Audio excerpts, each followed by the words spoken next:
কোরআন মাজিদের হাজার হাজার আয়াতের ভেতর থেকে সূরাতুল আহজাবের ৩৬ নম্বর আয়াতে কারিমা আপনাদের সামনে তেলাওয়াত করেছি। এই আয়াতের সারমর্ম একেবারেই সংক্ষিপ্ত আকারে আপনাদের সামনে উপস্থাপন করব, আমরা বলি ইনশাআল্লাহ। দেখুন, আল্লাহ তাআলা যে দ্বীন ও ইসলাম আমাদেরকে দিলেন, এই জন্য কি আপনারা খুশি না বেজার, কম না বেশি? আল্লাহর নাজিলকৃত কোন বিধান কি আমাদের অকল্যাণ বয়ে আনে? কোরআন মাজিদে কি অকল্যাণের কিছু আছে? যা আছে সব কল্যাণ।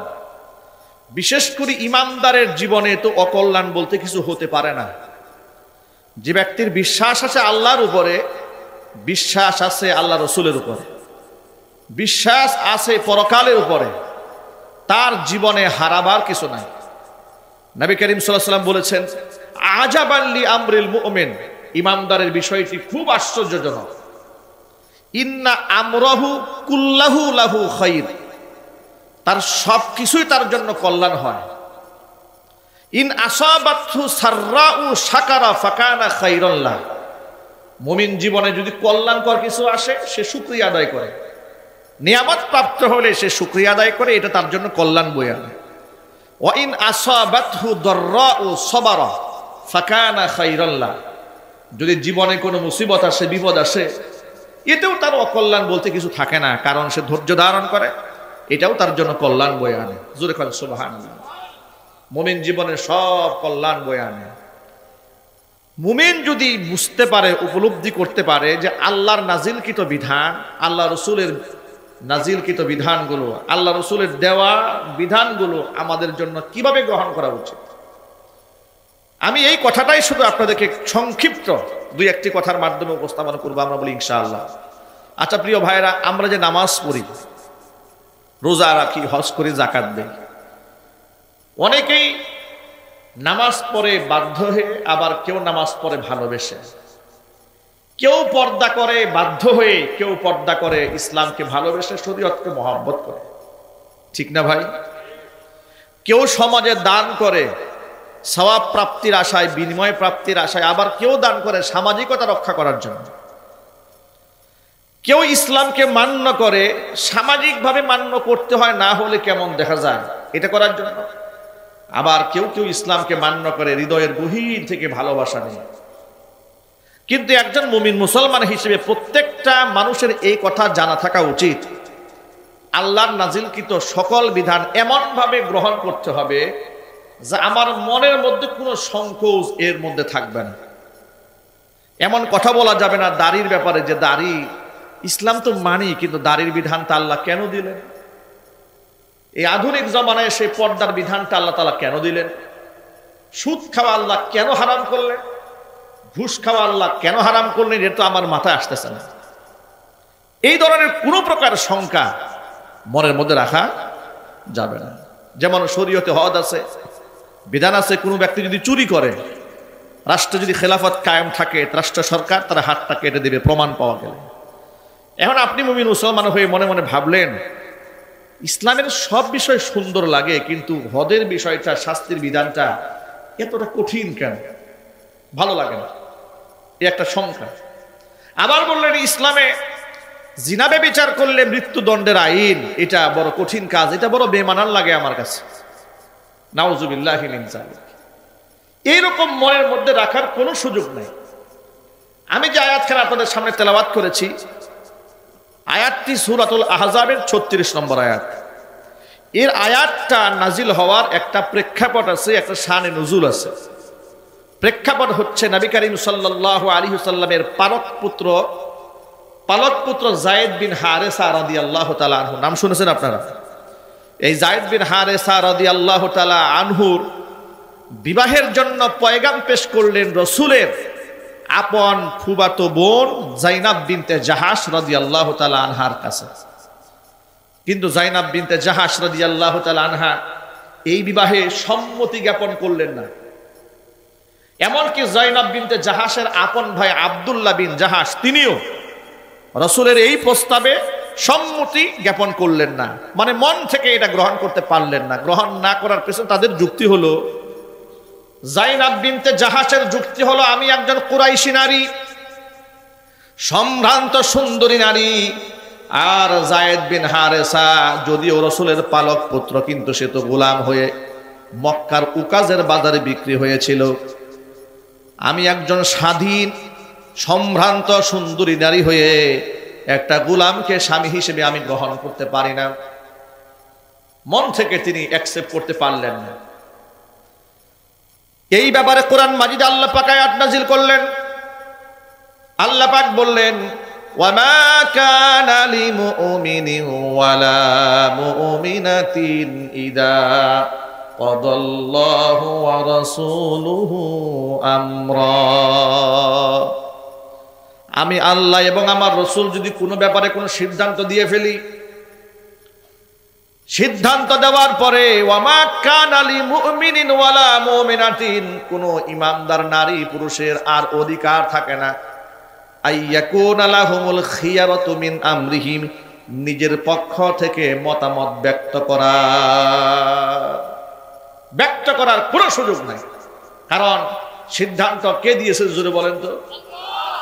সিদ্ধান্ত যদি হয় আল্লাহর, সিদ্ধান্ত হয় যদি হয় আল্লাহ রসুলের, সেখানে সাধারণ মানুষের নিজস্ব মতামত ব্যক্ত করার কোনো সুযোগ থাকে না। যদি কোনো ব্যক্তি আল্লাহ এবং রসুলের সিদ্ধান্তকে বাদ দিয়ে দেয়, আল্লাহর নবীর সিদ্ধান্ত মতামত যদি সে ব্যক্তি মান্য করতে না পারে, যদি সেটাকে অবজ্ঞা করে, আল্লাহ পাক বলছেন, ওয়ামান ইয়াসিল্লাহা ওয়া রাসূলাহু ফাকাদ দাল্লা দালালান মুবিনা। আমি আল্লাহ সিদ্ধান্ত দেওয়ার পরে, আমার রাসূল সিদ্ধান্ত দেওয়ার পরে কোনো ব্যক্তি যদি ভিন্ন পথে চলে, সিদ্ধান্তকে অবজ্ঞা করে, অমান্য করে চলে, সেই ব্যক্তি সুস্পষ্ট গোমরা হয়ে যায়। যদিও এই আয়াতখানা নাজিল হয়েছে বিশেষ একটা ঘটনাকে কেন্দ্র করে। এই আয়াত নাজিল হওয়ার পরে যায়নাব বিনতে জাহাশ রাদিয়াল্লাহু তাআলা আনহা যখন শুনতে পেলেন আল্লাহ পাক আয়াত নাজিল করেছেন, আল্লাহ এবং রসুল সিদ্ধান্ত দিয়ে ফেললে নিজের মতামত ব্যক্ত করার সুযোগ থাকে না। যায়নাব বিনতে জাহাশ রাসূলুল্লাহকে জানায়, ইয়া রাসূলুল্লাহ, আপনি আমার জন্য যাকে পাত্র হিসেবে সিলেক্ট করেছেন তাকে আমি হাসি মুখে মেনে নিলাম। সুবহানাল্লাহ বলেন। সাহাবায়ে কেরাম আল্লাহর নবীর সিদ্ধান্ত কিভাবে মানতেন, এই ঘটনার মাধ্যমে বোঝা যায়। আরেকটা ঘটনার মাধ্যমে আরো সুন্দর স্পষ্টভাবে আপনারা উপলব্ধি করতে পারবেন। রাসূলের একজন সাহাবী ছিলেন, তার নাম ছিল জুলাইবিব রাদিয়াল্লাহু তাআলা আনহু। গায়ের রং ছিল কালো, আকার আকৃতিতে খাটো ছিলেন, চেহারার লাবণ্যময়তা বলতে তেমন কিছু ছিল না। সেই জুলাইবিব রাদিয়াল্লাহু তাআলা আনহু একদিন রাসূলকে বলছেন, হে রাসূল, জান্নাতে হুরের যে বর্ণনা কোরআনে আছে এবং আপনার মুখ থেকে শুনেছি, ওই হুর কি আমার মতো ব্যক্তি জান্নাতে গেলে আমি পাবো? নবী করিম সাল্লাল্লাহু আলাইহি ওয়াসাল্লাম তার প্রশ্ন থেকে ভিতরকার অবস্থা উপলব্ধি করতে সক্ষম হলেন। আল্লাহর নবী জুলাইবিবকে ডেকে বলছেন, জুলাইব, ও জুলাইবিব, হাল্লা তাতাজাওয়াজ, তুমি বিবাহ করো না কেন? তোমার কি বিবাহ করার প্রয়োজন নাই? জুলাইবিব বললেন, ইয়া রাসূলুল্লাহ, অবশ্যই আমার বিবাহ করার প্রয়োজন আছে, কিন্তু আমার মতো ব্যক্তিকে কে বিবাহ করবে? আমি দেখতে কালো মানুষ, চেহারার মধ্যে সৌন্দর্যতা নাই, খাটো মানুষ, সামাজিক অবস্থাও নাই, টাকা পয়সাও নাই। আমার মতো একেবারে লো ক্লাসের একটা মানুষকে স্বামী হিসেবে কে গ্রহণ করতে চাবে? কিংবা কোন পিতা তার কন্যাকে আমার কাছে বিবাহ বন্ধনে আবদ্ধ করে দিবে? নবী করিম সাল্লাল্লাহু আলাইহি ওয়াসাল্লাম তার পক্ষ থেকে দায়িত্ব গ্রহণ করলেন জুলাইবিবকে বিবাহ করার জন্য। জুলাইবিবকে বিবাহ করাবেন, চতুর্দিক থেকে পাত্রী তালাশ করা শুরু করলেন, খুঁজতেছিলেন মদিনার কার ঘরে বিবাহের উপযুক্ত কন্যা আছে, খোঁজ খবর নিতে থাকলেন। খোঁজ খবর নিতে নিতে জানতে পারলেন একজন আনসারী সাহাবীর ঘরে এক সুন্দরী মেয়ে আছে, বিবাহের উপযুক্ত। আনসারী সাহাবীকে নবীজি কাছে ডাকলেন, ডেকে বললেন, আল্লাহর বান্দা, তোমার ঘরে মেয়ে আছে? বলে, হ্যাঁ রাসূল, মেয়ে আছে। তোমার মেয়ের জন্য আমি বিবাহের পয়গাম পাঠালাম। আনসারী সাহাবী আনন্দে আত্মহারা হয়ে বলছেন, ইয়া রাসূলুল্লাহ, আপনি আমার মেয়ের জন্য বিবাহের পয়গাম পাঠিয়েছেন, এর থেকে বড় আনন্দের কিছু আমার জীবনে আর হতেই পারে না। নবীজি বললেন, সাহাবীর শোনো, তোমার মেয়ের বিবাহের জন্য পয়গাম পাঠিয়েছি, আমি পাঠিয়েছি কিন্তু এটা আমার ব্যক্তিগত, আমার নিজের জন্য নয়, আমার সাহাবী জুলাইবিবের জন্য। জুলাইবিবের নাম শুনে আনসারী সাহাবীর মনটা খারাপ হয়ে গেছে। কারণ হযরত জুলাইবিব রাদিয়াল্লাহু তাআলা আনহু এটা মদিনাতুল মুনাওয়ারা সাহাবীদের কাছে একজন পরিচিত ব্যক্তি ছিলেন। তিনি একদম খাটো মানুষ, অসুন্দর মানুষ, সেই হিসেবে আনসারী সাহাবী মুখের উপর রাসূল পাক সাল্লাল্লাহু আলাইহি সাল্লামকে না করতে পারলেন না। তিনি বলেন, ইয়া রাসূলুল্লাহ, আপনি আমাকে একটু সময় দেন, আমি ঘরে গিয়া মেয়ের সাথে, মেয়ের মায়ের সাথে একটু পরামর্শ করে আসি। রাসূল বললেন, সময় দেওয়া হলো। আনসারী সাহাবী নিজের ঘরে চলে গিয়ে ঘরের বিবিকে একান্তে ডেকে নিয়েছেন মেয়ের আড়ালে, যে আমাদের মেয়ের জন্য নবীজি সাল্লাল্লাহু আলাইহি ওয়াসাল্লামের পক্ষ থেকে একটা বিবাহের পয়গাম এসেছে। এ কথা শুনে মেয়ের মাও আনন্দে আত্মহারা, আমাদের মেয়ের জন্য রাসূলের পক্ষ থেকে বিবাহের পয়গাম এসেছে, এটা পরম সৌভাগ্যের ব্যাপার। তিনি বললেন, শোনো, কথা আগে শেষ করতে দাও। রাসূল পাক সাল্লাল্লাহু আলাইহি ওয়াসাল্লামের পক্ষ থেকে পয়গাম এসেছে, তবে সেটা রাসূলের নিজের জন্য নয়, পয়গাম এসেছে রাসূলের সাহাবী জুলাইবিবের জন্য। জুলাইবিব সম্পর্কে পরিপূর্ণ বর্ণনা স্ত্রীর সামনে পেশ করলেন। স্ত্রীর মনটা খারাপ হয়ে গেল, কিন্তু স্ত্রীও নারাজ, স্বামীও নারাজ। মেয়ের কান পর্যন্ত তারা আওয়াজ দিতেই চাইলেন না যে এই ব্যাপারে আমরা মেয়ের সাথে কোনো পরামর্শই করব না, আমাদেরই পছন্দ হয় নাই, তো মেয়ের সাথে আমরা কি কথোপকথন করতে পারি। তিনি বললেন, হে, আপনি রাসূলের কাছে যান, গিয়ে এই প্রস্তাবটা হুজুরের কাছে আপনি বলে আসেন যে আমার ঘর থেকে এই প্রস্তাবটা অ্যাকসেপ্ট করতে পারে না, গ্রহণ করতে পারে না। আল্লাহর নবীর কাছে আনসারী সাহাবী বিবাহের পয়গাম প্রত্যাখ্যান করার জন্য ঘর থেকে যখন বের হয়ে যাচ্ছে, এমন সময় ঘরের ভেতর থেকে সেই মেয়েটি ডেকে বলছে, আব্বাজান, আপনি কোথায় যান? আপনি এবং আমার মা দুজনে মিলে যে কথোপকথন করেছেন পর্দার আড়াল থেকে দাঁড়িয়ে আমি সব শুনেছি। আপনারা এই সাহসটা কোথায় পেলেন? কার প্রস্তাব আপনি প্রত্যাখ্যান করতে চাচ্ছেন? আপনি কি জানেন না আল্লাহ কোরআনে কি বলেছেন? বাবা বলছেন, কি বলেছেন? তাহলে বলো। যেখানে আল্লাহ পাক বলেছেন, ইদা কাদাল্লাহু ওয়া রাসূলুহু আমরা, যদি সিদ্ধান্ত আল্লাহর হয়, সিদ্ধান্ত যদি রাসূলুল্লাহর হয়ে যায়, ইমানদার বান্দা বান্দির ওই ক্ষেত্রে নিজের মতামত ব্যক্ত করার কোনো সুযোগ থাকে না। যেহেতু আল্লাহর নবী সাল্লাল্লাহু আলাইহি ওয়াসাল্লাম আমার জন্য জুলাইবিবকে পাত্র হিসেবে পছন্দ করেছেন, আপনি রাসূলুল্লাহর কাছে গিয়ে বলবেন, আমার মেয়ে আপনার দেওয়া প্রস্তাব হাসি মুখে মেনে নিয়েছে। সুবহানাল্লাহ, জোরে বলেন। আল্লাহর নবীর সিদ্ধান্তকে তারা নিজের ব্যক্তি স্বার্থের ঊর্ধ্বে তারা গণনা করতেন, যার দরুন তাদের মর্তবা, তাদের দারাজাত, তাদের মাকাম আল্লাহ পাক অনেক অনেক ঊর্ধ্বে উঠিয়ে দিয়েছেন। আমরা এই দুটা ঘটনা থেকে, কোরআন মাজিদের এই আয়াত থেকে আমাদের জন্য বড় শিক্ষা হচ্ছে, আল্লাহ পাকের যত বিধান আছে, কোনো বিধানের ক্ষেত্রে আমার পক্ষ থেকে কোনো যুক্তি চলবে না, কোনো তর্ক চলবে না। এ কথা বলা যাবে না যে আমার তো দাড়ি রাখার বয়স হয় নাই, কেন দাড়ি রাখবো? আমি কি হুজুর নাকি যে আমার বউকে আমি পর্দা করাবো? আমি কি আলেম নাকি আমি কোরআন শরীফ পড়বো? এরকম বক্তব্য দেওয়ার কোনো সুযোগ নাই। মনে রাখবেন, ইমাম সাহেবের জন্য নামাজ পড়া যেমন ফরজ, সভাপতি, সেক্রেটারি, কোষাধ্যক্ষ তাদের জন্য নামাজ পড়া ঠিক তেমনই ফরজ। ইমাম সাহেবের কন্যা স্ত্রীর জন্য যেমন পর্দা ফরজ, অনুরূপভাবে সভাপতি, সেক্রেটারি, কোষাধ্যক্ষ সহ মসজিদের সকল মুসল্লিদের, মুসলমানের স্ত্রী কন্যাদের পর্দা করা ঠিক তেমনই ফরজ। ঠিক কিনা ভাই?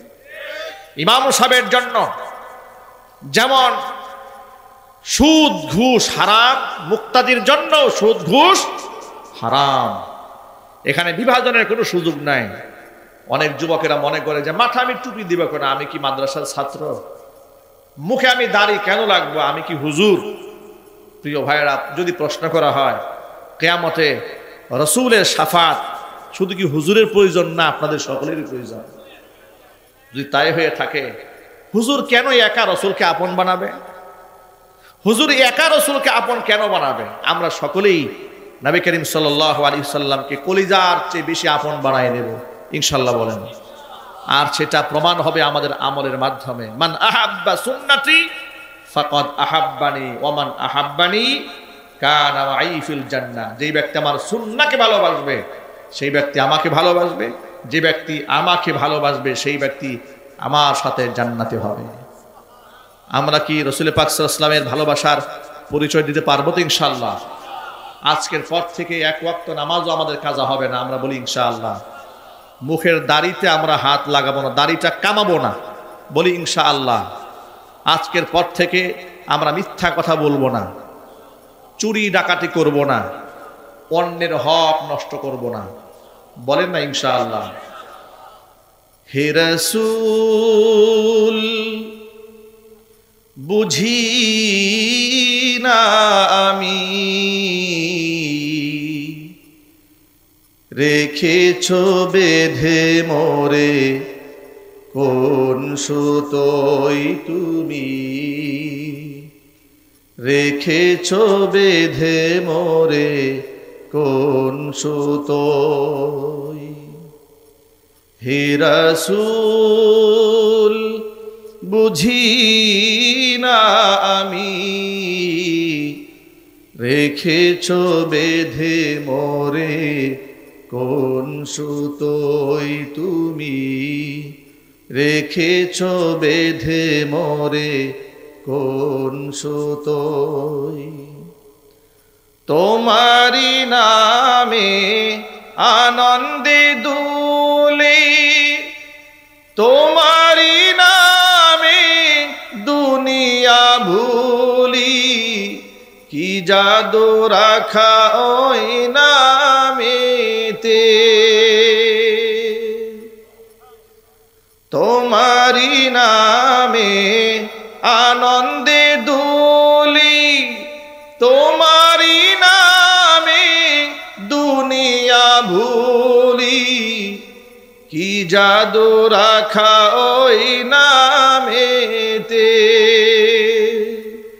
খোদার পরশে যে নাম আরশে, খোদারি পরশে যে নাম আরশে, নাম মুহাম্মদ শুধু মধুময়। হে রাসূল বুঝি না আমি রেখেছ বেঁধে মোরে কোন সুতোয় তুমি, রেখেছ বেঁধে মোরে কোন সুতোয়। জানি না গোপনে কেমন করে, জানি না গোপনে কেমন করে হৃদয়ে গড়েছ প্রেমের বলয়। হে রাসূল বুঝি না আমি রেখেছ বেঁধে মোরে কোন সুতোয় তুমি, রেখেছ বেঁধে মোরে কোন সুতোয় তুমি, রেখেছ বেঁধে মোরে কোন সুতোয়। আল্লাহ পাক নবী করিম সাল্লাল্লাহু আলাইহি ওয়াসাল্লামের মোহাব্বত দিয়ে আমাদের অন্তরকে আলোকিত করে দেন। সকলেই জুবন আল্লাহুম্মা আমিন। ইস্তিগফার করেন। আস্তাগফিরুল্লাহ আস্তাগফিরুল্লাহ আস্তাগফিরুল্লাহ রাব্বি মিন কুল্লি যামবিন ওয়া আতুবু ইলাইহি ওয়া লা হাওলা ওয়া লা কুওয়াতা ইল্লা বিল্লাহিল আলিয়্যিল আযীম। আল্লাহুম্মা আমিন। রব্বানা যালামনা أنفسنا وإن لم تغفر لنا وترحمنا لنكونن من الخاسرين. ربنا لا تزغ قلوبنا بعد إذ هديتنا وهب لنا من لدنك رحمة ইন্নাকা আনতাল ওয়াহ্হাব। রব্বুল আলামিন রহমতের নজর দিয়ে তাকায় দেখো আমরা গুনাহগার। গভীর রজনীতে কোরআন সুন্নাহ থেকে আলোচনা করে বড় আশা নিয়ে তোমার শাহী দরবার হাত দুখানা বাড়িয়ে দিয়েছি। মেহেরবানি করে আলোচনার ভুল বিয়াদবি ক্ষমা করে সাহাবের হাদিয়াটুকু কবুল করে মঞ্জুর করে সোনার মদিনায় তোমার হাবিবের রওজা মুবারকে পৌঁছিয়ে দাও। তামাম পৃথিবীর মাটির নিচে যত মুমিন মুমিনাত, মুসলিমিন মুসলিমাত চিরবিদায় হয়ে চলে গেছেন, তাদের আরওয়াহের উপর সাহাবের হাদিয়াগুলো পৌঁছিয়ে দাও। আমাদের মা বাপ যাদের দুনিয়ার জমিন থেকে চলে গেছেন, মা বাবার কবরগুলোকে জান্নাতের টুকরায় পরিণত করে দাও। আত্মীয় স্বজনের কবর আযাব কিয়ামত পর্যন্ত বন্ধ করে দাও। যাদের বাবা মা বেঁচে আছেন হায়াতে তয়্যিবা নসিব করে দাও। রব্বুল আলামিন নাগপুর আল্লাহ কারীম জামে মসজিদকে আল্লাহ তুমি কিয়ামত পর্যন্ত কবুল করে নাও। মসজিদের সমস্ত হাজাত তোমার গায়েবে খাজানা থেকে মিটাইয়া দাও। টাকা দিয়ে পয়সা দিয়ে বুদ্ধি শ্রম সময় দিয়ে এই বেহেশতের বাগান যারা সাজিয়েছেন, দূর দারাজ থেকে শোনার জন্য যারা এসেছেন, খালি হাতে কাউকে ফিরিয়ে দিও না, সকলকেই বেগুনা মাসুম হিসেবে কবুল করে নাও। পর্দার অন্তরাল থেকে মা বোনেরা বয়ান শুনেছেন, মা বোনদের মাফ করে দাও। নিঃসন্তানী মাকে সন্তান দান করো। স্বামী স্ত্রীর মধ্যে মোহাব্বত না থাকলে মেহেরবানি করে মোহাব্বত পয়দা করে দাও। আমাদের মা বোন স্ত্রী সন্তানদেরকে আবেদা জাহেদা সালেহা কানিতা হিসেবে কবুল করে নাও। রব্বুল আলামিন অত্র মসজিদের সাবেক সভাপতি দুনিয়ার জমিন থেকে বিদায় হয়ে গেছেন, মেহেরবানি করে জান্নাতুল ফিরদাউস তার ঠিকানা বানায় দাও। তার জিন্দেগীর সমস্ত গুনাহ খাতা মাফ করে দাও। রব্বুল আলামিন বর্তমানে যারা দায়িত্বে আছেন, ইমাম সাহেব, খতিব সাহেব, মুয়াজ্জিন সাহেব, সভাপতি, সেক্রেটারি, কোষাধ্যক্ষ, সদস্যবৃন্দ, মুহিব্বিন, মুতাআল্লিকিন, সংশ্লিষ্ট ব্যক্তিবর্গ যারা আছেন, সকলকে আল্লাহ দ্বীনের খেদমতে কবুল করে নাও। মসজিদের খেদমতের ওসিলায় জিন্দেগীর গুনার খাতা মাফ করে দাও।